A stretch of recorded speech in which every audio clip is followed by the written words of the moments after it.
Live from New Delhi, you're watching DD India News Hour, India's voice to the world. I am Deepika Mehta, and coming up in the next 1 hour.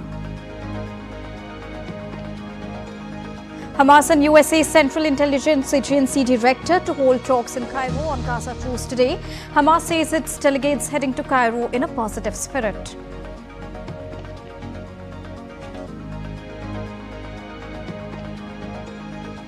Former Trump aide Hope Hicks testifies at criminal hush money trial, says former President Trump told her to deny Stormy Daniels' allegations in the final days of the 2016 presidential election.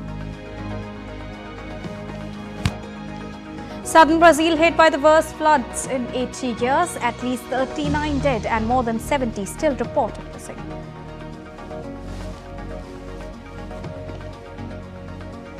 Campaigning picks up pace in India for the third phase of Lok Sabha elections 2024. Leaders of various political parties hold campaigning rallies. Prime Minister Narendra Modi to hold election rally in Jharkhand, UP and Bihar.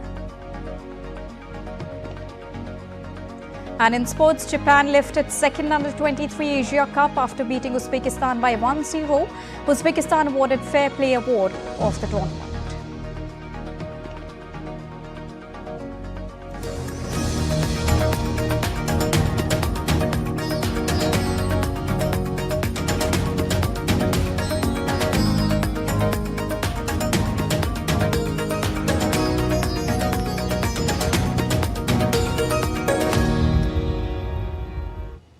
So those were the top headlines of the hour that we are tracing for all our viewers, and to begin with the top news. Now, talks on a truce in the Gaza conflict are making progress. Hamas is sending a delegation to Cairo to discuss a truce deal. As per the Egyptian sources, the Hamas and CIA officials will meet Egyptian mediators on Saturday. Hours after US CIA Director William Burns' arrival in the Egyptian capital, Hamas said that it is sending a delegation to Cairo to discuss a deal for a truce along with the release of hostages in Gaza. Egypt, along with Qatar and the United States, has been leading efforts to mediate between Israel and Hamas to broker a deal for a ceasefire. White House spokesperson Karine Jean-Pierre said the U.S. has not seen a comprehensive plan on Israel's thinking for a potential military operation in Rafah on Friday.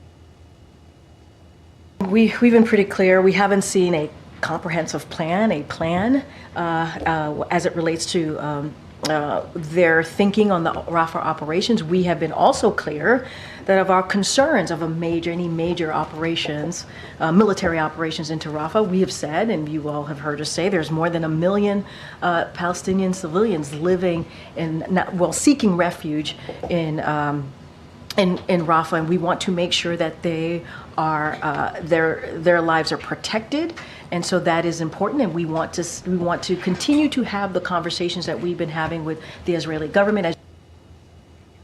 And taking note of the fact that Iran and Israel have opened their airspace for several days now, India's Ministry of External Affairs has issued an advisory that Indian nationals should remain vigilant while travelling to these countries and be in touch with the Indian Embassy.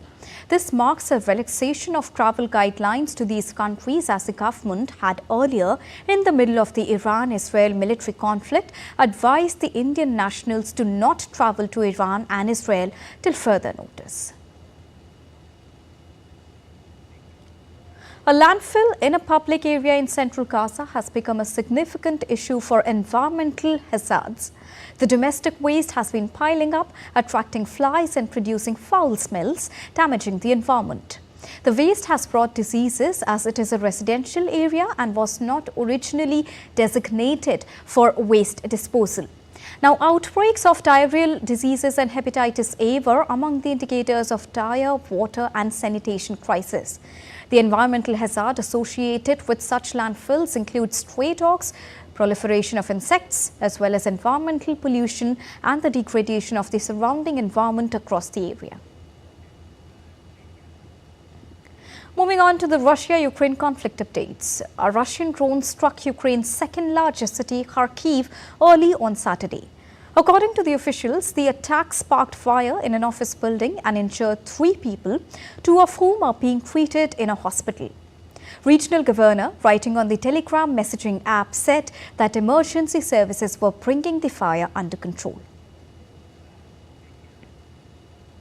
Hope Hicks, a former top aide to former U.S. President Donald Trump, testified on Friday at a criminal hush money trial case. She said that Trump told her to deny Stormy Daniels' allegations in the final days of the 2016 presidential election. Hicks was intimately involved with the final stages of Trump's successful campaign for the White House, when hush money payments to adult star Stormy Daniels were allegedly made. Trump pleaded not guilty to 34 counts of falsifying business records to conceal the payment. He has now denied all wrongdoing. However, the 12 jurors and 6 alternates have yet to hear from the main players in the case, including Daniels and Trump's former lawyer, Michael Cohen. The defense also argues the hush money payment was made to spare Trump's family embarrassment and not to protect his presidential campaigning. Bribery charges filed against U.S. Representative Cuellar for ties to Azerbaijan. Democratic Representative Henry Cuellar of Texas and his wife were federally indicted on Friday on more than a dozen charges, alleging that they accepted at least $598,000 in bribes from both an oil company owned by the Azerbaijan government and a Mexican bank. The duo is accused of setting up front companies that entered into the sham contracts with the bank and the Azerbaijani government. The indictment also charges them with acting as foreign agents without properly registering with the U.S. government. Local elections of England and Welsh in the United Kingdom were held on Friday, and the voting closed on Friday evening, with most of the results expected to be announced this week. The elections this time will determine thousands of local council seats as well as mayors of cities, including London. Local elections in England are seen as a bellwether for the general election of Britain, which is to be held in the latter half of this year. Lawyer Jose Raul Molino was the last candidate to join the race, replacing former president and frontrunner Ricardo Martinelli in March after he was banned from running due to a nearly 11-year sentence for money laundering. Molino's candidacy was in suspense until Friday, when Panama's top court ruled that Molino's presidential candidacy was constitutional days before the election. Panama's top court said the sovereign will of the Panamanian people moved their decision, emphasizing the importance of preserving democracy, institutional integrity, social peace, and citizens' right to vote.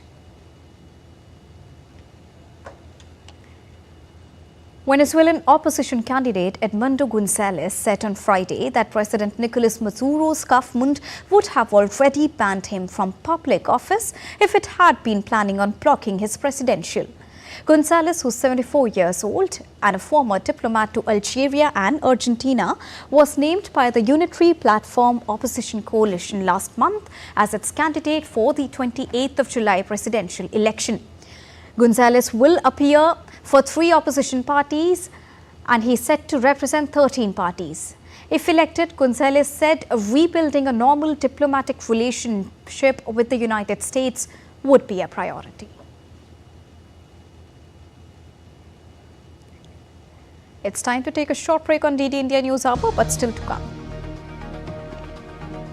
Fear of H5N1 bird flu virus spreads widely across the United States. Health officials have warned dairy workers. East Africa bears the brunt of climate change.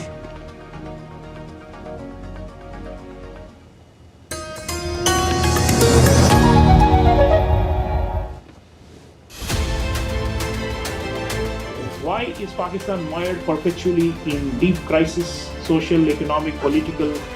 And what is the impact of this troubled, failing or failed state on its neighborhood and on India in particular? The fundamental problem is that the Pakistan army, which plays an outsized role in its polity and its economy, sees itself as the solution, whereas it is the problem. And the whole issue that we face now is that the army itself is unwilling to restructure itself and help restructure the economy which is really critical to restructuring Pakistan.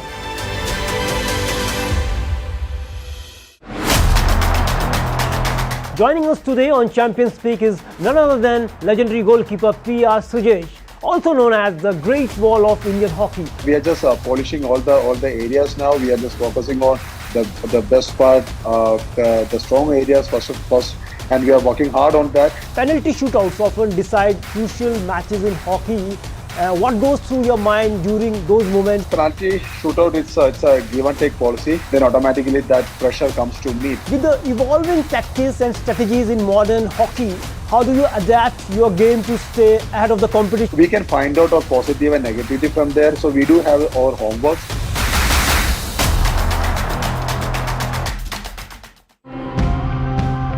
E-waste is growing phenomenally in India, and I think it's time that we reconsidered our consumption patterns. We need to formalize repairs, we need to formalize refurbishments, and by law also they are permitted. It expands their repair network. The consumer gets benefit because it's cheaper and it's accessible, and the guy is able to make a living. Government policies and in fact the road engineering policy says the surface road should have a better product. Adding the crumb rubber to the bitumen overcome with its inherent weaknesses. I felt the urge to try to change something, especially multi-layered plastics can't be recycled. It's a huge burden on our environment.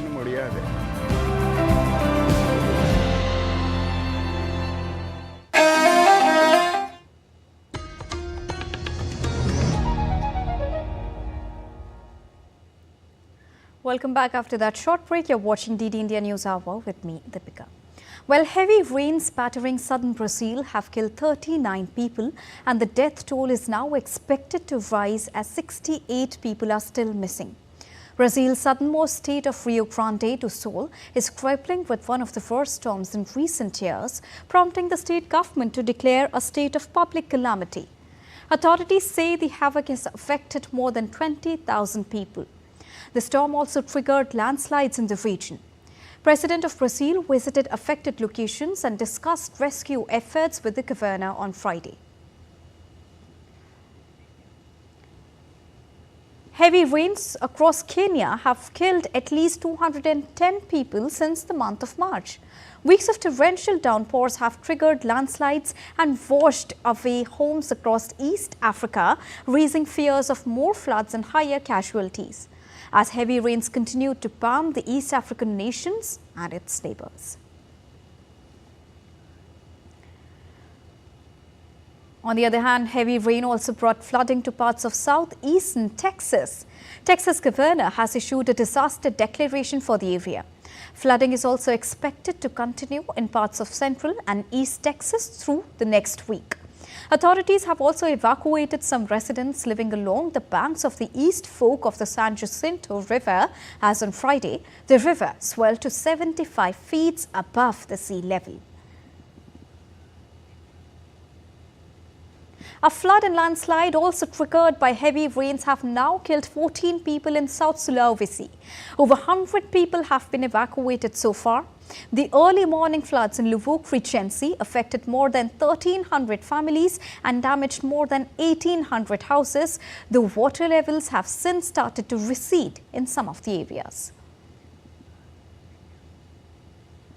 On the other hand, the fear of H5N1 bird flu virus spreading widely across the US, health officials are now warning that dairy workers remain at risk from the virus that is infecting daily herds, and also urge them to wear proactive gear to avoid infection.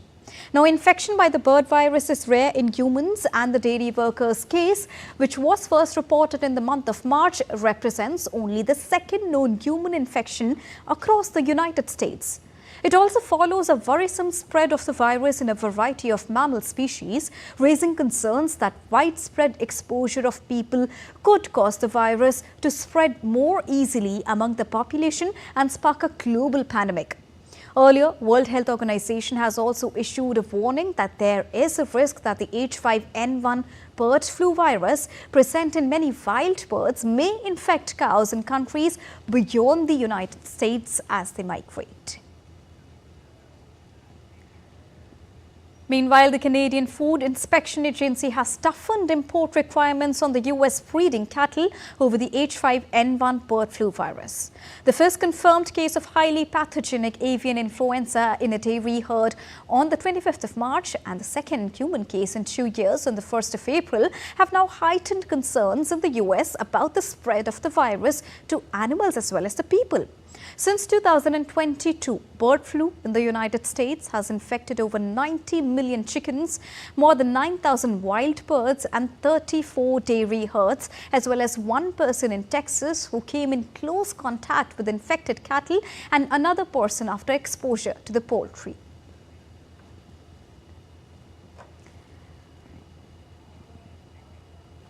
When it comes to small passenger vehicles, there is little question that the future lies with battery electric cars. But as the size of the vehicle increases, hydrogen has been floated as an alternative energy source. Hong Kong has launched its first hydrogen-powered buses, part of the city's plan to achieve net zero emission by the year 2050.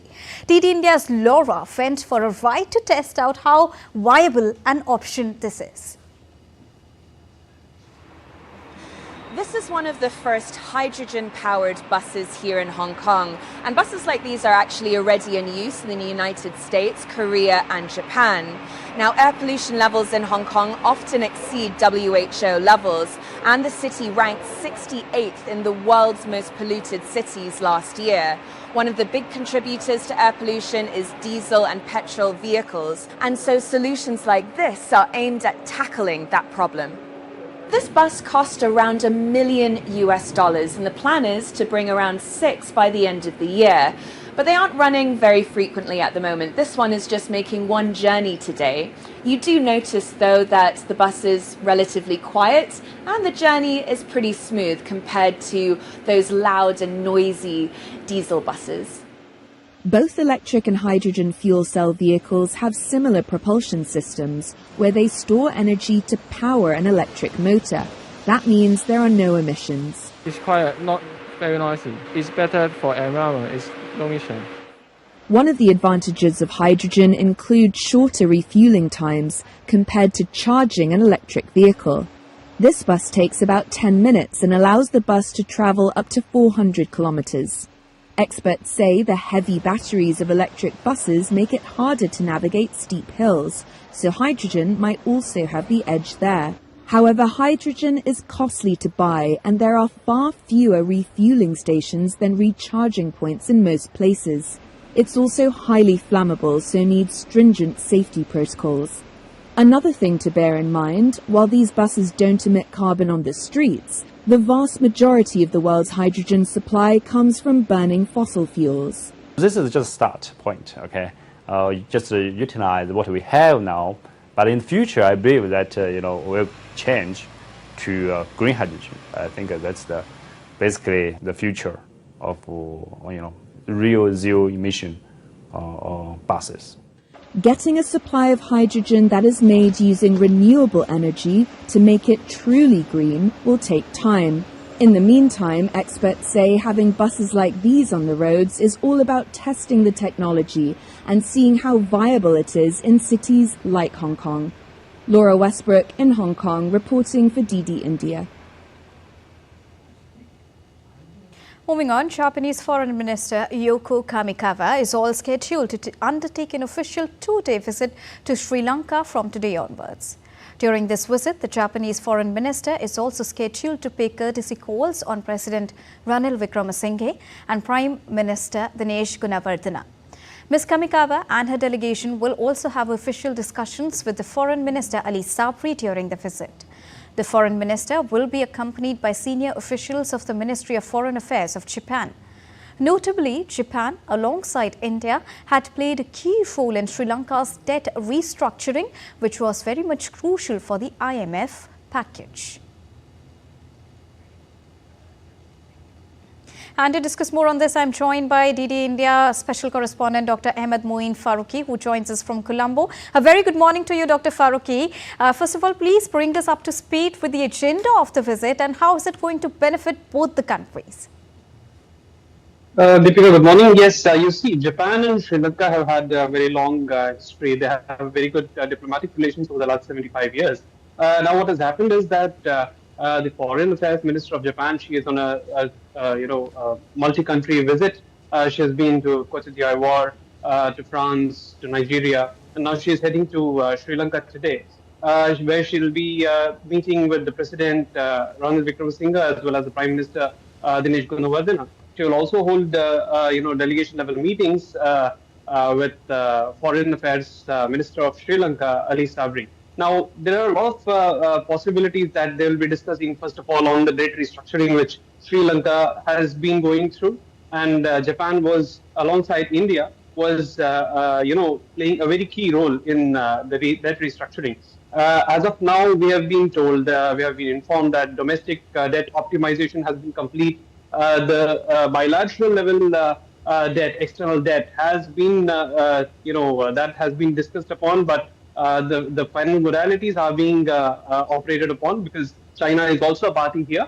After this, the ISB, that is the sovereign bonds, that are being discussed as of now, and once that is finalized, they will move to the further steps of starting to repay the loans. Now, this is where the debt restructuring stands, and this is where Japan would come together and try to bring some sort of some amount of solution to the kind of the current scenario.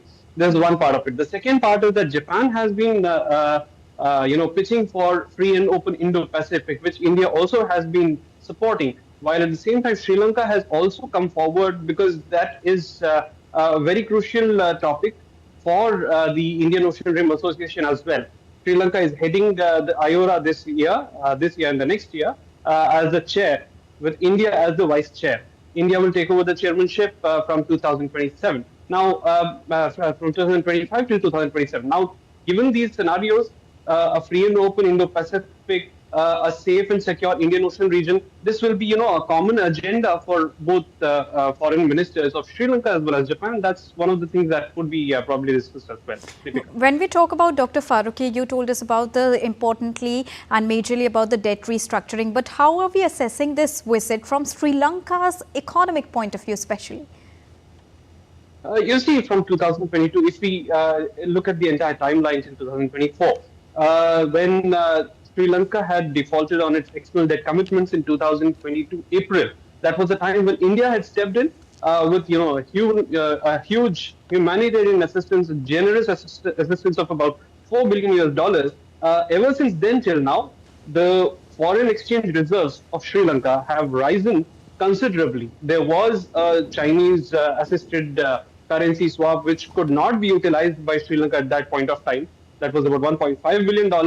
But together with that, now the forex stands at around $5 billion. So their position as of now has improved marginally, and to a large extent, India, Japan, France, they have come together alongside the other members of the Paris Club to help Sri Lanka, come out of it. And IMF also has played a key role in, revamping the policies.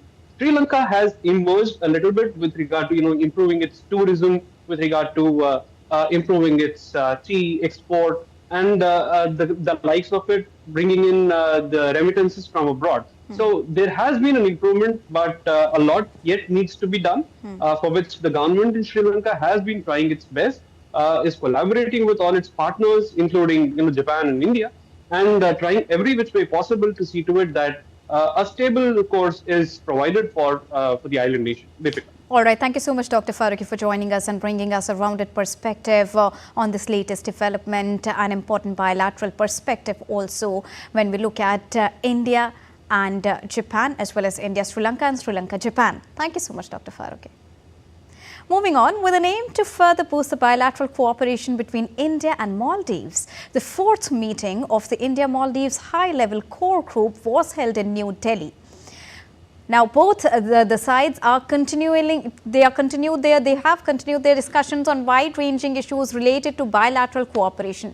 This included defense cooperation, developmental cooperation, efforts to enhance bilateral trade and investment, and also capacity building initiatives. During the meeting, both the sides are also reviewing the ongoing efforts to enable continued operation of Indian aviation platforms that provide humanitarian and medevac services to the peoples of Maldives.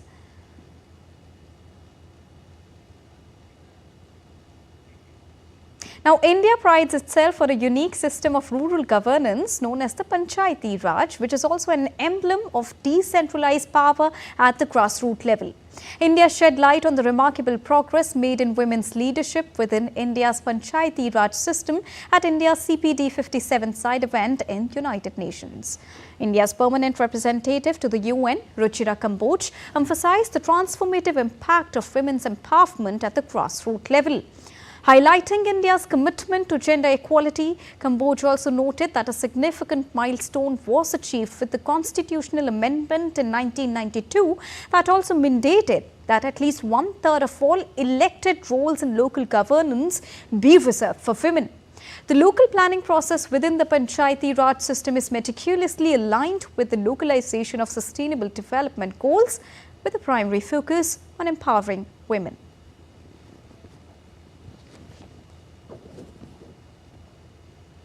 On a unique system of rural governance known as the Panchayati Raj, an emblem of decentralized power at the grassroots level. And unlike municipal governance systems found elsewhere in the world, the Panchayati Raj is a sterling example of direct democracy that facilitates active participation from all residents of a panchayat through the Gram Sabha, or the assembly of all adult members of the community. And now let's take a quick look at other stories making news around the globe. Splashes of colorful and light are on display in New York City as Sotheby's and Christie, both of them, unveiled the top lots of their big spring auctions on Friday. Items of eminent painters and artists, including Hockney, Bacon, Monet and Van Gogh, are all set to go at New York spring auction sales. The spring art auction is all set to kick off on the 13th of May. Selected collection of watches owned by Formula One legend Michael Schumacher will go under the hammer in Geneva on the 13th of May. The rare watches auction will also include a section dedicated to the group of watches, highlighting key moments in Schumacher's career. American singer Frankie Valli and Four Seasons gets honored with Hollywood Walk of Fame on Friday in Los Angeles. American band called the Four Seasons was formed in the year 1960 in Newark, New Jersey. This band is known for hits like Sherry, Walk Like a Man and more.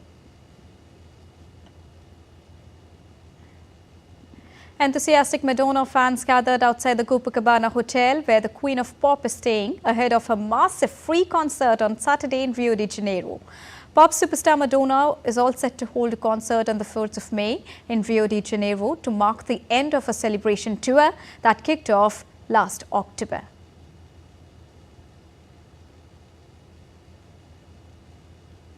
A new conservation center in Brazil has become the home for critically endangered birds on Friday. The center's main aim is now to provide care for existing animals and encourage their reproduction so that they can return to the wild. The macaw, that is endemic to Brazil, was the species that inspired the character Blue in the animated movie Rio.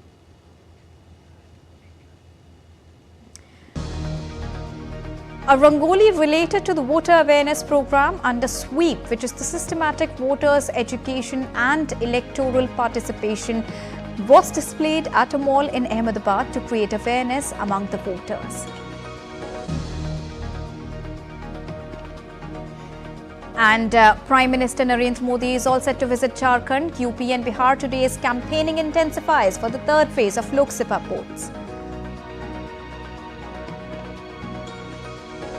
Authorities predict severe heatwave conditions, which is likely to persist in few places of India till the 5th of May.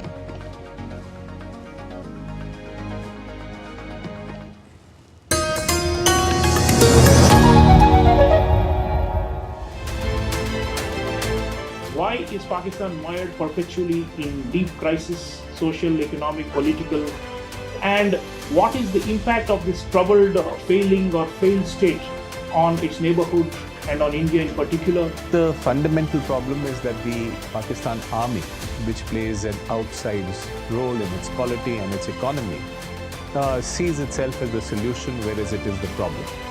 And the whole issue that we face now is that the army itself is unwilling to restructure itself and help restructure the economy, which is really critical to restructuring Pakistan.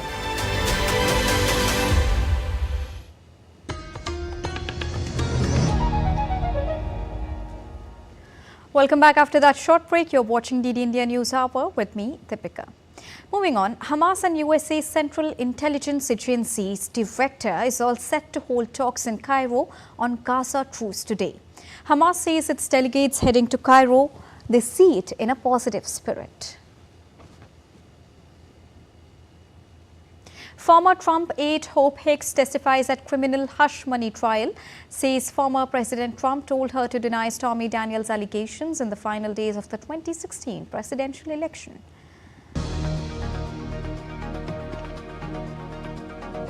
Southern Brazil hit by the worst floods in 80 years and at least 39 people have been reported dead while 70 are still missing.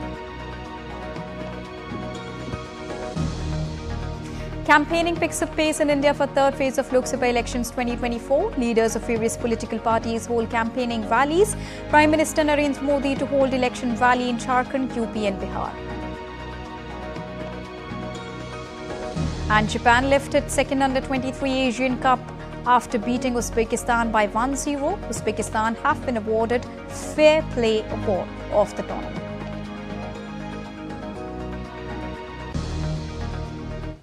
So that was a quick recap of the top headlines of the hour, and now it's time to get you the latest on the world's largest democratic election across India.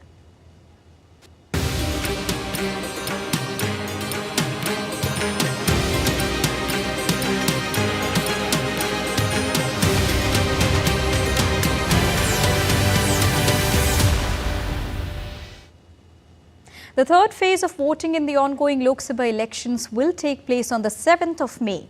And in this phase, voters across 93 Lok Sabha constituencies in a total of 12 states will run and they will exercise their right to franchise. Now, last month, the Election Commission of India postponed the polling for the ongoing general elections in Madhya Pradesh's Betul following the death of the BSP candidate from that constituency. Now, the polling in Betul will take place on the 7th of May.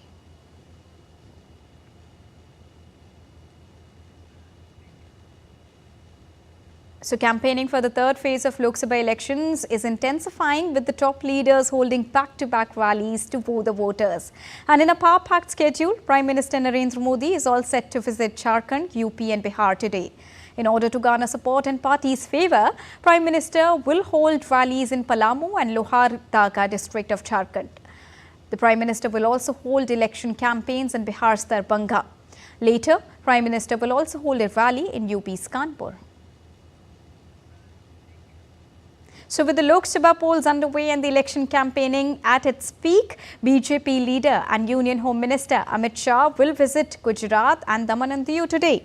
Now, to seek support of the voters for their respective party candidates, Amit Shah will also hold rallies in Chota Udaipur and Vansda district of Gujarat. Later on the day, he will also hold rally in Duneta district of Daman. On the other hand, UP Chief Minister and BJP leader Yogi Adityanath will also hold rally in Farrukhabad district. So, campaigning for the third phase of Lok Sabha elections is in full swing, and in order to garner support in favour of party candidate Aditya Yadav, former UP Chief Minister and Samajwadi Party Supremo Akhilesh Yadav is all set to hold rally in Kannauр district of the state. Samajwadi Party Supremo Akhilesh Yadav and party leader Dimple Yadav will hold roadshow in UP's Mainpuri as well. Meanwhile, Rashtriya Janata Party leader Tejasvi Yadav will also hold multiple rallies across Bihar. Election Commission of India has doubled up its voter participation interventions to overcome the small drop in turnout in the first two phases of the ongoing Lok Sabha election. The ECI remains committed to take up all interventions possible to boost the voter turnout in the next remaining 5 phases. States and districts have taken up a range of local specific interventions to boost citizens' participation under Turnout Implementation Plan targeting low turnout constituencies. And in the ongoing Lok Sabha election, Election Commission of India has launched its biggest ever voter awareness and outreach drive for enhanced participation in the general elections 2024.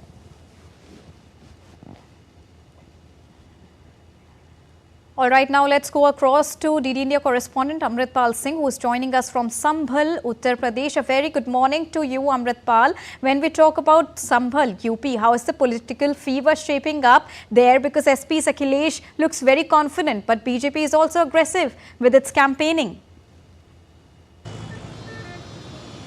Absolutely, Deepika. The BJP, both the BJP and the Samajwadi Party are leaving no stone unturned. Hectic campaigning is going on in this constituency, as well as the other 9 constituencies out of the 10 that go to polls on the 7th of May. Tomorrow is the last day of campaigning. In the evening at about 5, the campaigning comes to a close. So both parties are, putting up their best efforts. It is a close contest, really. The last time around, Sambhal, apart from Mainpuri, was were the only 2 seats that the Samajwadi Party was able to retain. If we talk about the 10 seats going to polls, the rest of the 8 were taken by the BJP. Now, the BJP has a decent presence here in Sambhal. The last time around, it polled about 41% of the votes, but lost to Dr. Shafiqur Rahman Bark of the Samajwadi Party. And this time around, they have heightened the campaign on 2 planks. One, the performance of the Narendra Modi government at the centre, and second, the Yogi government here in Uttar Pradesh, saying that it's a double-engine government that will hasten the developmental works here. The Samajwadi Party, on the other hand, has a sizable vote share here. Half of the constituency's population is Muslim. About 75% of them are scheduled castes. The others are Yadavs. Now, Yadavs and Muslims, if you know, are the traditional vote bank of the Samajwadi Party. So they are also very strongly in the fray. The last time MPs Shafiqur Rahman's grandson Ziaur Rahman is contesting from here. So it is a close contest here in Sambhal, Deepika. From Sambhal, let's also move on to Bhopal, where DD India correspondent Akshay Dongre is there. Akshay, very good morning to you. Now, when we talk about Bhopal, how is the political fight picking up pace in the city of Lakes, considering the issues that the 20 lakh voters would be vouching upon?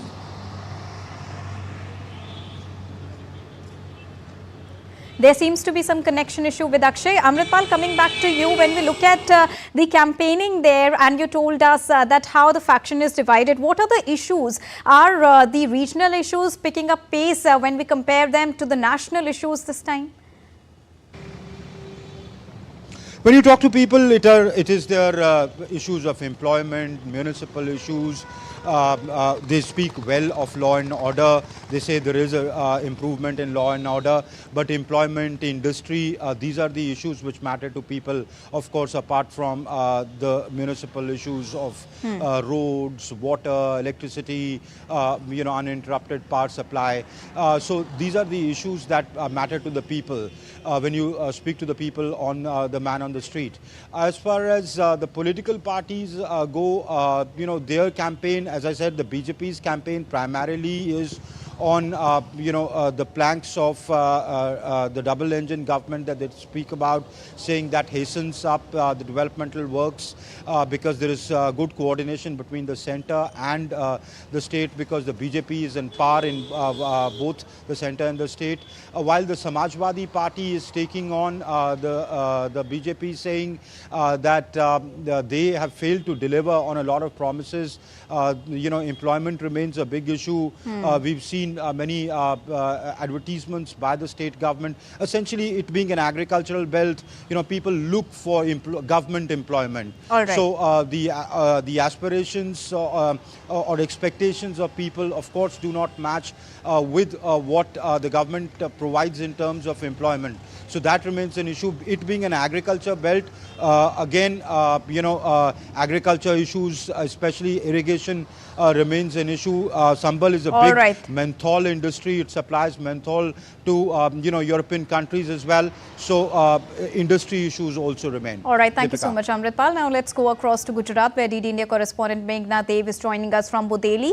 Meghna, what are the issues that voters are looking at in Gujarat, which is the home turf of Prime Minister Narendra Modi? Amit Shah is also expected to hold a rally there. Yes, obviously, BJP senior leader Amit Shah is expected in just some time from now for this rally here in Bodeli. Now, Bodeli basically is one of the areas in the tribal belt of Gujarat. It comes in the Chota Udaipur district of Gujarat.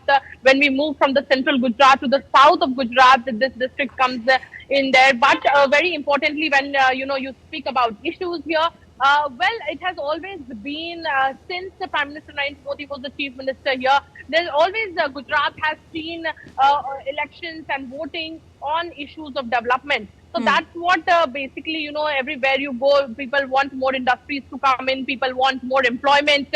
Obviously, people are also talking about inflation. People are talking about price rise. So these are some of the issues that people are talking about. Having said that, it's also, essentially when we speak to people of different regions, for example, if we go to South Gujarat, there are areas which are related to agriculture, there are areas which are related to industries. So they speak about their own issues.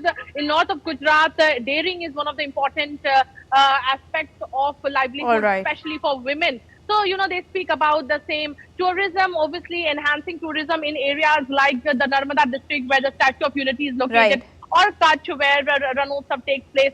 So different regions in Gujarat have their own issues and have their own, we can say subjects where people actually focus on while they go to vote. So, but primarily it has always been about the developmental issues here in Gujarat. Development, rights, employment, there are many issues. Thank you so much, Meghna. We also have with us Akshay Dongre, who is joining us from Bhopal, the city of lakes.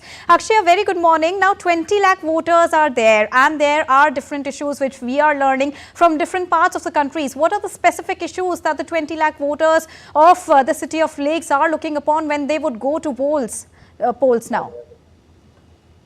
Well, Deepika, as far as the city of Lakes is concerned, then certainly municipal issues are not just important, they are also at the core of what the people of Bhopal, in fact, are expecting, even at this national elections too. The cleanliness drive that has been launched by the government, providing water to each and every household, decongesting the traffic, all of this has been done efficiently by the previous government. That perhaps is the reason why the people of Madhya Pradesh have been repeating their candidates, be it at the central government or when it comes to the state legislative assembly, they have been repeating the government as well.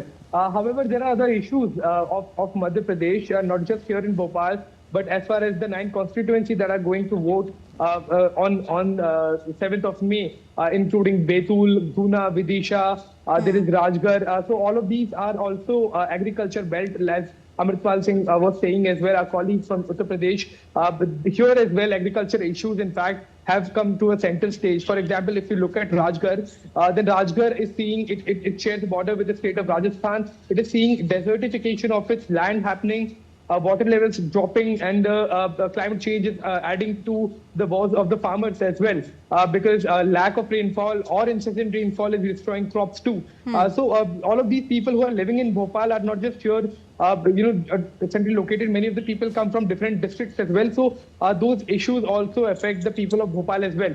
So that remains a key concern for the state of Madhya Pradesh. Agrarian issues as one. Boosting tourism remains on the priority of the people of Bhopal as well. It is a beautiful state, and people of Bhopal expect a boost in tourism as a way of increasing their livelihood too. All right. Thank you so much, Akshay, for joining us and bringing us a rounded perspective on what the voters think there in Bhopal, the city of lakes. We heard development as the issue. We heard tourism. We heard their rights, women rights, and all these issues are there on the plate when we talk about the Lok Sabha elections. But it is important to go out and vote, and this is what India is looking upon when we talk about their progress. Now, people vote to fulfill both their aspirations and their responsibility as well. But people in West Bengal's Malda, whose 2 parliamentary seats, Uttar and Dakshin, will go to the polls on the 7th of May, have been waiting to give their aspirations wings for decades now. So far, it has only remained a flight of fancy, but the issue is gaining indistinct traction among Malda's voters in this election. Gautam Roy has more. Take a look. You see stretching behind me towards the horizon is not an F1 track. It's the runway of the defunct Malda airport. It should have been operating flights, but at this time in the evening, it's being used by people for all kinds of purposes except for flying in and flying out of Malda. Be it morning or evening, the entire Malda airport becomes an exercise and recreation zone. The West Bengal city's residents descend on the runway to take walks, jog, zip around on bikes, and even take driving lessons. Ice cream cart owners and vendors of other eatables also set up shop within the derelict airport's premises to draw in customers. Come here to morning walking and evening here to say there is many people has come to here and gathering. They are playing, or also the riding motorcycles and vehicles also. Malda is the top producer of mangoes in West Bengal, India's top mango producing state. But the absence of an operational airport hampers the export of this perishable commodity. An airport facility is required to export mangoes. To far off countries, there is an airport in Malda, but no flights are being operated from there. Uttar and Dakshin Malda go to polls on the 7th of May in the 3rd phase of the national elections along with Murshidabad and Jangipur. The region's abandoned airport has become one of the reasons for a slugfest between political rivals with different perspectives on the way forward. The state government needs to work more to develop the site into a proper airport along with the centre. The communication between the two should be good. But the CM does not engage much with the centre. She does her own thing. This airport will have to be shut down. Otherwise, only small planes will be operable from here. Buildings have come up around it. Flights won't get clearance. Malda Airport remains in limbo while political adversaries slug it out. India had 74 operational domestic and international airports in 2014. This number went up to 149 in 2024. Will Malda ever be added to this tally? Malda Airport was operational when it began in 1962 after the acquisition of 144 acres of land.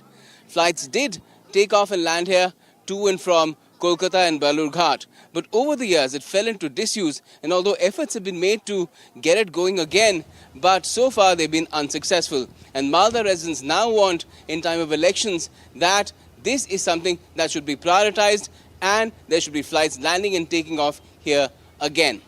With camera person Uttam Singh, Gautam Roy, Dakshin Malda for DD India. Durg is a political hotspot when it comes to Lok Sabha polls in Chhattisgarh, and the battle here is majorly between the BJP and the Congress. The constituency will now go to the polls on the 7th of May.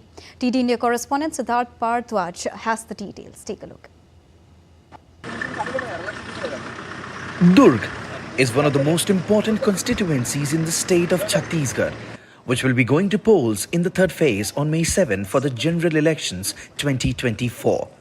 The ultimate showdown here is between two parties, the Congress and the BJP. The Bharatiya Janata Party, however, has a major stronghold here. And this time around as well, the party is confident of coming back to power. Vijay Baghel, who's contesting from the BJP, he said that this time the BJP will win all the 11 seats in the state and that the party is eyeing a resounding win. सबका साथ, सबका विकास, सबका विश्वास और सबका प्रयास का जो नारा जो मूल मंत्र माननीय प्रधानमंत्री जी ने दिया है, आज साक्षात ये परिलक्षित हो रहा है। और इसी भावना से यहाँ छत्तीसगढ़ में हमारे ऊपर भरोसा करके, कथनी और करनी में भरोसा करके, यहाँ की जनता ने एक भ्रष्टाचार से लिप्त और एक झूठे फरेबी सरकार को उखाड़ फेंकी और भारतीय जनता पार्टी की सरकार बनाई। एक बार फिर से इस चुनाव में 11 की 11 लोकसभा सीट माननीय प्रधानमंत्री की झोली में डालेंगे और उनके हाथों को मजबूत करेंगे। On the other hand, Congress is doing whatever they can to win the hearts of the voters.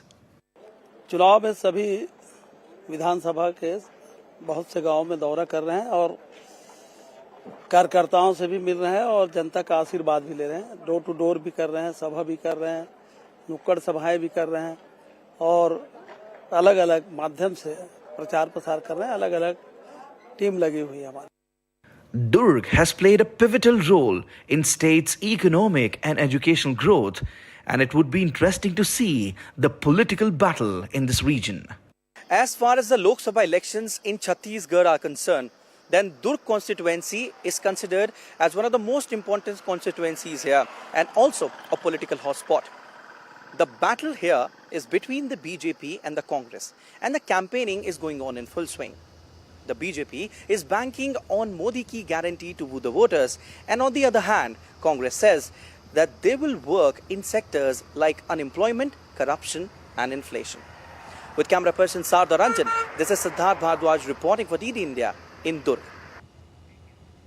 Now, there is a direct contest between the Bharatiya Janata Party and All India Trinamool Congress in the western Indian state of West Bengal in the upcoming election.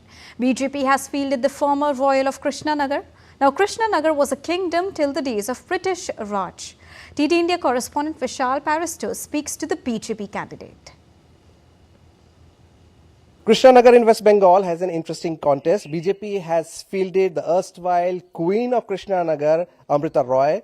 Let's talk to her and find out how does she takes this contest with Mahua Moitra of the TMC. This is the first time I wasn't a political person, but then ever since I've started my campaigning, so I've learned a lot, and I think you don't need to be a trained politician for this. You just have to understand the people, the need of the hour, and very importantly, what is expected out of you from the constituency.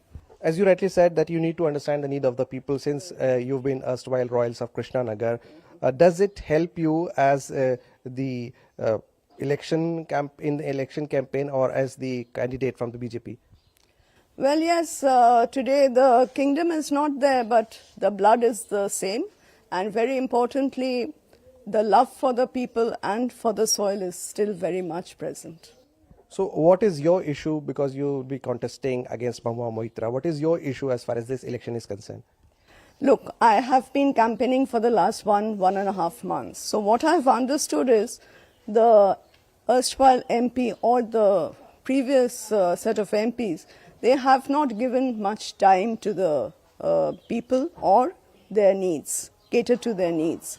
So they are in a precarious condition, both road-wise, school-wise, health-wise, everything is in a very, very bad condition. So I want to take it up from there. When you talk about development and the leadership of the Prime Minister, what would be your focus as far as this constituency is concerned?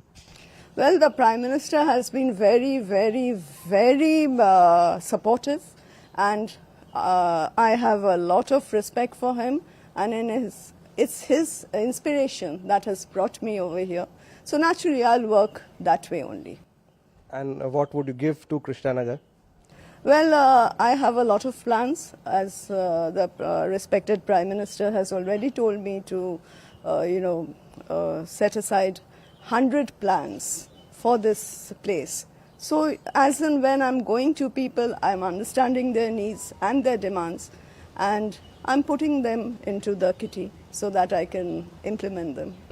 So there you hear the erstwhile royal of Krishnanagar. She is quite confident and she believes that the love of the people would sail her through. With cameraman Manmohan in Krishnanagar, this is Vishal Baristo for DT India. So West Bengal in India was once the citadel of the left front politics, but over the years the communists seem to have been pushed aside by the rise of Trinamool Congress and now the BJP. DD India's Vishal Baristo caught up with the CPM candidate of Krishnanagar, SM Sadi, during the red flag campaign for the votes. I am here in the Krishnanagar constituency and I have with me the candidate from CPM, Mr. Sadi. Let's talk to him. Mr. Sadi, TMC has Mahua Moitra, BJP has former Rajmata of Krishnanagar. How do you see yourself in this contest? 100%.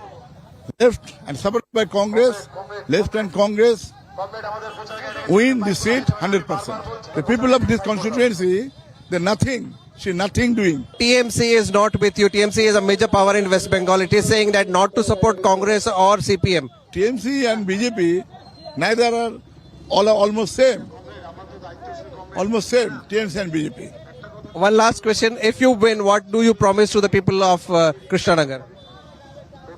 We promise our election manifesto. We are always working for the support of agriculture workers, organized workers, our rural agriculture workers, our youth, their job, and इस election में in West Bengal there is a more important, that is the corruption, anti-corruption. From top to bottom, from Chief Minister Mamata Banerjee to Anchal Committee, all are corrupted people. So there you hear the CPM candidate. He is saying that this election is for fighting the corruption and he is accusing TMC of high corruption in the state. With cameraman Manmohan in Krishnanagar, this is Vishal Baristo for DD India. All right, moving on now, let's get you a quick update on sports. At the Under-23 Asia Cup, Japan edged past Uzbekistan to lift its second title as substitute Fuki Yamada struck in the 95th minute and Leo Kukuba made a late penalty save to earn Japan a 1-0 victory. The dramatic finish came at the end of a tense encounter and it saw the Japanese win the title for the first time since 2016.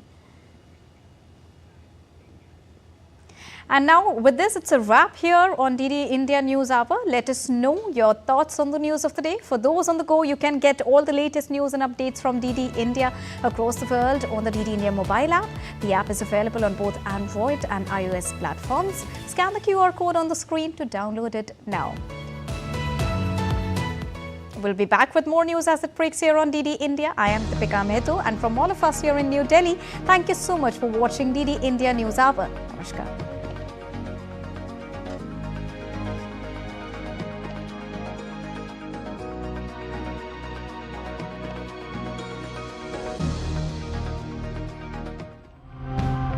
E-waste is growing phenomenally in India, and I think it's time that we reconsidered our consumption patterns. We need to formalize repairs, we need to formalize refurbishments, and by law also they are permitted. It expands their repair network, the consumer gets benefit because it's cheaper and it's accessible, and the guy is able to make a living. Government policies and in fact the road engineering policy says the surface road should have a better product. Adding the crumb rubber to the bitumen overcome with its inherent weaknesses. I felt the urge to try to change something, especially multi-layered plastics can't be recycled. It's a huge burden on our environment.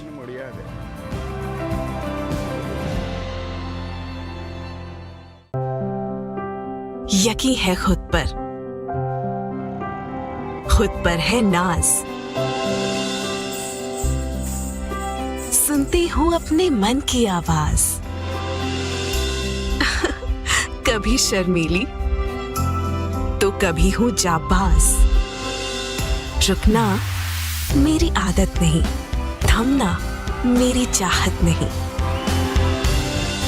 मैं हूँ नारी, यही मेरा अंदाज, हर जिम्मेदारी मैं बखूबी निभाती हूँ, वोट दे प्राउड वोटर कहलाऊंगी, पूरे देश संग चुनाव का पर्व मनाऊंगी।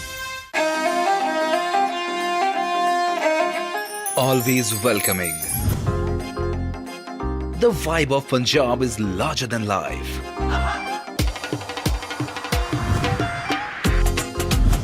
warm up to grandeur that's beyond compare.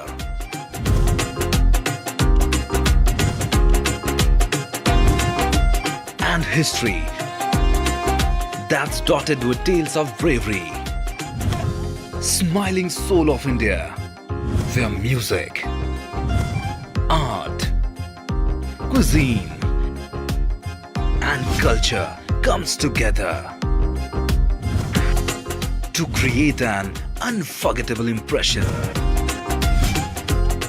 Punjab is all set to win your hearts with its unique and colorful extravaganza.